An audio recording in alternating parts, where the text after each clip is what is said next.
Beef biryani போட வேண்டாம், mutton வச்சானு போடுங்க. நான் என்ன கேட்கற கேள்வி, பீஃப் பிரியாணி ஆகாது. சொல்லிட்டு போன சொல்லிட்டு போலியா? அப்ப போடுற அப்புறம் சொல்றேன் பைத்தியா இருக்கா? அப்படியெல்லாம் சொல்லக்கூடாது.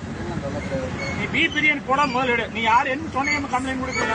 நீ எவனை கூப்பிடு எவனை வேணா கூப்பிட்டு கம்ப்ளைண்ட் நீ முதல்ல நான் சொல்றேன் கேளு. இப்படி தோசை உனக்கு யாரும் கடை போட வேணும் சொன்னானே, இப்படி கடை போட வேணும் சொன்னா சரிங்கண்ணா. பீஃப் போடுறதுனால என்னங்க இப்ப தப்பு? பீஃப் ஆகாம ஆகாது. மீன் எடுக்க சொல்லுங்க, மீன் எடுக்க சொல்லுங்க. நீ வேட்டை எடுக்க முடியாதுண்ணா. உங்களால என்னென்ன செய்ய முடியும்? எடுக்க முடியாதுண்ணா.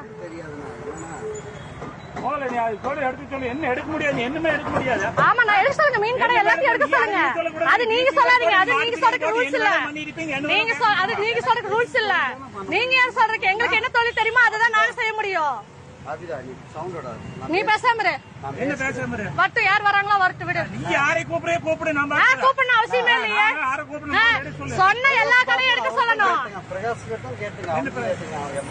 என்ன சொன்ன? வேற எந்த கடை வேணாலும் பீஃப் பிரியாணி போடக்கூடாதுன்னு சொல்லி மாட்டு பிரியாணி ஆகாதுன்னு சொல்லிட்டு அப்புறம் நீ மறுபடியும் யாரும் வற்புறுத்து கிடையாது. என்ன கையை பிடிச்சி எடுத்தா சாப்பிடுங்க. நீ பேசாம இரு.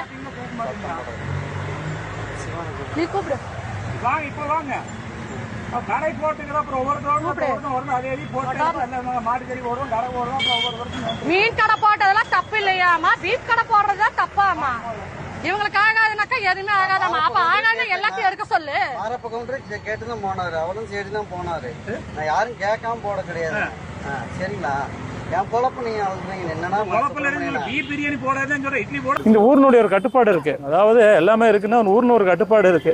அது ஒருத்தர் போட்டாங்க, 2 நாளைக்கு பின்னாடி இன்னொருத்தர் வந்து இதை போட்டால் அடுத்து பனிக்கடை போட்டு அனுமதி கொடுப்பீங்களான்னு அது வேற ஒரு பிரச்சனை வரும்போது அடுத்தடுத்து கேட்கறக்கு ஆரம்பிச்சிடுறாங்க. அப்புறம் என்னன்னா அது நான் கடை போடுவாங்க. இது தொடர்ந்து பார்த்தீங்கன்னா ஞாயிற்றுக்கிழமை இந்த சனிக்கிழமை நைட் பார்த்தீங்கன்னா ஒயின் ஷாப்னால பிரச்சனை எங்களுக்கு வந்துட்டே தான் இருக்குது. வண்டி குடிக்கிற நேரம் வந்து ரோட்லேயே தான் நிற்கிறோம். எல்லாருமே நாம தான் கேட்க வேண்டியதாக இருக்குது. ஒரு தனி கேட்கக்கூடிய நபர் நம்ம ஒருத்தர் தான் இருக்கிறோம்.